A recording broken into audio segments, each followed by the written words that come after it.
ನಮಸ್ಕಾರ ಆಹಾರ ಪ್ರಿಯರೇ, ನಾನು ನಿಮ್ಮ ಉಮಾ. ಆನ್ಲೈನ್ ಅಡುಗೆಗೆ ಸ್ವಾಗತ. ಇವತ್ತೊಂದು ಇನ್ಸ್ಟೆಂಟ್ ರೆಸಿಪಿ ಜೊತೆ ನಿಮ್ಮ ಮುಂದೆ ಬಂದಿದ್ದೀನಿ. ಇವತ್ತು ತೋರಿಸ್ಕೊಡ್ತಾ ಇರುವಂಥ ರೆಸಿಪಿ ಬಂದುಬಿಟ್ಟು MTR ಪೌಡರ್ನ ಉಪಯೋಗಿಸ್ಕೊಂಡು ಯಾವ ಥರ ನಾವು ಪುಳಿಯೋಗರೆನ ತಯಾರು ಮಾಡ್ಕೊಳ್ಬೋದು ಅಂತೇಳಿ ತೋರಿಸ್ಕೊಡ್ತಾ ಇದ್ದೀನಿ. ಇದೇನಪ್ಪ ಎಲ್ಲರಿಗೂ ಗೊತ್ತಿರುತ್ತೆ, ಇದೇನು ತೋರಿಸ್ಕೊಡ್ತಾ ಇದ್ದೀನಿ ಅಂತ ಅಂದ್ಕೊಳ್ಬೋದು. ಆದರೆ ನಾನು ಇದನ್ನು ಯಾವ ಥರ ಮಾಡ್ತೀನಿ ಅಂತ ಹೇಳಿ ನಿಮಗೆ ತೋರಿಸ್ಕೊಡ್ತಾ ಇದ್ದೀನಿ.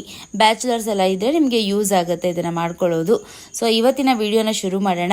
ಅದಕ್ಕಿಂತ ಮುಂಚೆ ನಮ್ಮ ಚಾನಲ್ನ ಹೊಸದಾಗಿ ನೋಡ್ತಾ ಇದ್ದರೆ ದಯವಿಟ್ಟು ಸಬ್ಸ್ಕ್ರೈಬ್ ಮಾಡುವ ಮೂಲಕ ನನ್ನನ್ನು ಪ್ರೋತ್ಸಾಹಿಸಿ. ಹಾಗೆ ಪಕ್ಕದಲ್ಲೇ ಕಾಣುವಂಥ ಬೆಲ್ಲೈಕಾನ್ನ ಕ್ಲಿಕ್ ಮಾಡಿದ್ರೆ ನನ್ನ ಮುಂದಿನ ವಿಡಿಯೋ ನೋಟಿಫಿಕೇಷನ್ ನಿಮಗೆ ಬರುತ್ತೆ. ಇದು ಲಂಚ್ ಬಾಕ್ಸ್ಗೆ, ಬೆಳಗಿನ ಅರ್ಜೆಂಟ್ಗೆ ಎಲ್ಲ ತುಂಬಾ ಈಸಿಯಾಗಿ ಮಾಡ್ಕೊಳ್ಬೋದು. ಒಂದು MTR ಪ್ಯಾಕೆಟ್ನ ತಂದು ಇಟ್ಕೊಂಡ್ಬಿಟ್ರೆ ಯಾವಾಗ ಬೇಕಾದರೂ ಅವಾಗ ಮಾಡಿಕೊಂಡು ತಿನ್ಬೋದು. ಸೊ ಇವತ್ತಿನ ರೆಸಿಪಿನ ಶುರು ಮಾಡೋಣ. ಮೊದಲಿಗೆ ಒಂದು ಬಾಣಲಿನ ಇಟ್ಕೊಂಡಿದ್ದೀನಿ. ಅದಕ್ಕೆ ಬಿಸಿ ಆದ ನಂತರ ಅದಕ್ಕೆ 3 ಚಮಚದಷ್ಟು ಎಣ್ಣೆನ ಹಾಕ್ಕೊಳ್ತಾ ಇದ್ದೀನಿ. ಎಣ್ಣೆ ಬಿಸಿ ಆಗಲಿ. ಎಣ್ಣೆ ಬಿಸಿ ಆದ ನಂತರ ಒಂದು ಚಿಕ್ಕ ಟೀ ಸ್ಪೂನಷ್ಟು ಸಾಸಿವೆನ ಹಾಕ್ಕೊಳ್ತಾ ಇದ್ದೀನಿ. ಸಾಸಿವೆ ಚೆನ್ನಾಗಿ ಚಿಟುಗುಟ್ಲಿ. ಸಾಸಿವೆ ಚಿಟುಗುಟ್ಟಿದ ಮೇಲೆ ಒಂದು 2 ಚಮಚದಷ್ಟು ಕಡಲೆ ಬೀಜನ ಹಾಕ್ಕೊಳ್ತಾ ಇದ್ದೀನಿ. ಹಾಕ್ಕೊಂಡ್ಬಿಟ್ಟು ಚೆನ್ನಾಗಿ ಫ್ರೈ ಮಾಡ್ಕೊಳ್ಬೇಕು. ನಿಮಗೆ ಕಡಲೆ ಬೀಜ ಎಷ್ಟು ಇಷ್ಟ ಆಗುತ್ತೋ ನೋಡಿ ಅಷ್ಟು ಹಾಕ್ಕೊಳ್ಬೋದು. ಇಷ್ಟೇ ಅಂತ ಏನೂ ಅಳತೆ ಇಲ್ಲ. ಕಡಲೆ ಬೀಜ ಅರ್ಧ ಫ್ರೈ ಆಗಿದೆ ಅನ್ನೋಷ್ಟರಲ್ಲಿ ನಾವು ಇದಕ್ಕೆ 1 ಚಮಚದಷ್ಟು ಕಡಲೆಬೇಳೆನ ಹಾಕ್ಕೊಳ್ತಾ ಇದ್ದೀನಿ. ಹಾಗೆ 1 ಚಮಚದಷ್ಟು ಉದ್ದಿನ ಬೇಳೆನ ಹಾಕ್ಕೊಳ್ತಾ ಇದ್ದೀನಿ. ಇದನ್ನೆಲ್ಲ ಹಾಕ್ಕೊಂಡು ಚೆನ್ನಾಗಿ ಫ್ರೈ ಮಾಡ್ಕೊಳ್ಬೇಕು. ಇದ್ರ ಜೊತೆ ಮತ್ತೆ ಕಡಲೆ ಬೀಜ ಇನ್ನೂ ಸ್ವಲ್ಪ ಫ್ರೈ ಆಗಿಬಿಟ್ಟು ಕರೆಕ್ಟಾಗಿ ಹದದಲ್ಲಿ ಫ್ರೈ ಆಗುತ್ತೆ.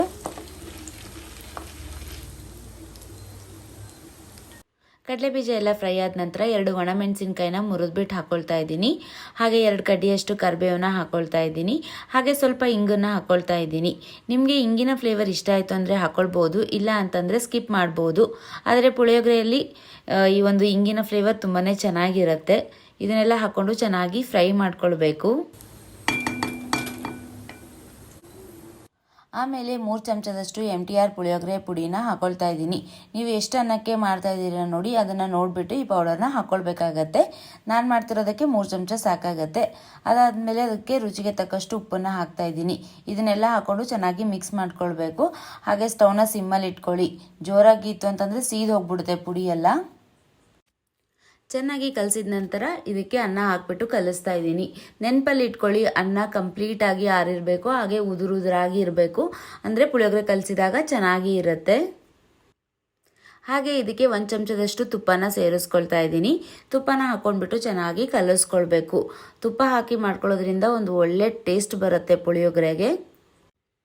ಚೆನ್ನಾಗಿ ಎಲ್ಲ ಹೊಂದ್ಕೊಳ್ಳೋ ರೀತಿ ನಾವು ಕಲಿಸ್ಕೊಳ್ಬೇಕಾಗತ್ತೆ. ಹಾಗೆ ಅನ್ನ ಉದುರಾಗಿ ಆಗಬೇಕು ಅಂತಂದರೆ ನಾವು ಅನ್ನ ಮಾಡ್ತಿದ್ದಾಗೆ ಅದಕ್ಕೆ 1 ಚಮಚದಷ್ಟು ಎಣ್ಣೆ ಹಾಕಿ ನಾವು ಮಾಡಿಕೊಂಡ್ರೆ ಅನ್ನ ಚೆನ್ನಾಗಿ ಉದುರಾಗಿ ಆಗತ್ತೆ. ಹಾಗೆ ಅನ್ನ ಕಂಪ್ಲೀಟಾಗಿ ಆರಿರಬೇಕು, ಅಂದರೆ ಬಿಡಿ ಬಿಡಿಯಾಗಿ ಚೆನ್ನಾಗಿ ಬರುತ್ತೆ. ಇಲ್ಲ ಅಂತಂದರೆ ಕಲಿಸಿದಾಗ ಮುದ್ದೆ ಆಗಿಬಿಡುತ್ತೆ, ಅದು ಚೆನ್ನಾಗಿ ಆಗೋದಿಲ್ಲ. ಸ್ವಲ್ಪ ಸ್ವಲ್ಪ ಅನ್ನನೇ ಹಾಕ್ಬಿಟ್ಟು ಕಲಿಸ್ಕೊಳ್ಳಿ. ಗೊಜ್ಜಿಗೆ ಎಷ್ಟು ಅನ್ನ ಹಿಡಿಯುತ್ತೆ ನೋಡಿ ಅಷ್ಟೇ ಹಾಕಿ. ಆಮೇಲೆ ಸ್ವಲ್ಪ ಕೊತ್ತಂಬರಿ ಸೊಪ್ಪನ್ನು ಉದುರಿಸ್ಕೊಂಡ್ಬಿಟ್ಟು ಚೆನ್ನಾಗಿ ಮಿಕ್ಸ್ ಮಾಡಿಕೊಂಡ್ರೆ ಪುಳಿಯೋಗರೆ ರೆಡಿ ಆಗಿಬಿಡುತ್ತೆ. ಬ್ಯಾಚುಲರ್ಸ್ಗೆ ಹಾಗೆ ಬೆಳಗಿನ ಅವಸರಕ್ಕೆ ಇದು ಒಂದು ಒಳ್ಳೆ ರೆಸಿಪಿ ಅಂತಲೇ ಅನ್ಬೋದು. ಸೊ ಆಹಾರ ಪ್ರಿಯರೇ, ಇವತ್ತಿನ ಈ ಒಂದು ರೆಸಿಪಿ ನಿಮ್ಮೆಲ್ಲರಿಗೂ ಇಷ್ಟ ಆಯ್ತು ಅಂತ ಹೇಳಿ ಭಾವಿಸ್ತೀನಿ. ಇಷ್ಟ ಆಗಿದ್ರೆ ಒಂದು ಲೈಕ್ನ ಒತ್ತಿ. ಹಾಗೆ ನಮ್ಮ ಚಾನಲ್ನ ಹೊಸದಾಗಿ ನೋಡ್ತಾ ಇದ್ರೆ ದಯವಿಟ್ಟು ಸಬ್ಸ್ಕ್ರೈಬ್ ಮಾಡೋ ಮೂಲಕ ನನ್ನನ್ನು ಪ್ರೋತ್ಸಾಹಿಸಿ. ಮತ್ತು ಇನ್ನೊಂದು ರುಚಿಯಾದ ಅಡುಗೆ ಜೊತೆ ನಿಮಗೆ ಸಿಗ್ತೀನಿ. ಅಲ್ಲಿವರೆಗೂ ಧನ್ಯವಾದಗಳು.